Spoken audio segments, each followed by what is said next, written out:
and you're gonna finish overhead. But we're gonna do this clock, we're gonna combine these two, kind of paint the fence drill with this clock drill. So imagine I'm on the face of a clock, 12 o'clock, is this 1 o'clock from your angle? 1 o'clock? Yeah. 2 o'clock. So here's 3 o'clock, right?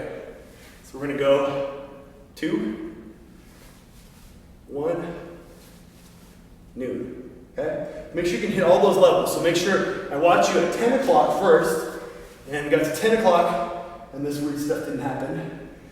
And then, boom, what is that? 2 o'clock? 1 o'clock. Sorry. You should just turn around. Teach it back. I know, I want to teach it. So just take that position, hit this position, then go overhead. So make sure you can get that. It's easy to go overhead. Watch physical drill too. Watch this. So it's too light, I can't feel it, right? Yeah, I can't feel it.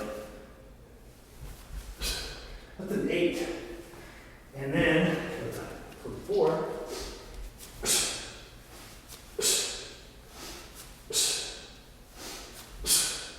Okay? Look pretty similar? So you should be able to dial in. That's practice too. Dial in the tension it takes to get all the components layered in well to own all these parts before we finish overheads. Okay? And think about that. And think about that. He demos it with exacting technique and it wins it. So imagine inefficiencies in movement. 3 snatches in and you're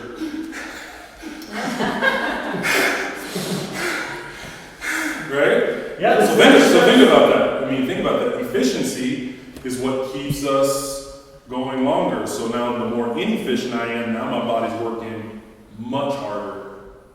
So that's something to think about. Make it look good, and that it can be a great snatch test. Can be a beast. You can leave feeling like, what did I just do? I just got traumatized. It can completely demoralize you, or it can empower you to feel like, man, I own that. This took me, I barely got through my snatch test, my level 1 certification, 3 years ago. I was overpowered, a little overconfident, had almost no coaching. Walked in last day, barely got it. Fast forward, I've done level 2 and then I've recertified since then. I walked through with my 24 and just done a few little practices and I could just walk through just over 4 minutes. I didn't even need to put the belt on. That's a pretty cool feeling. Take that belt or do some of that in your classes too.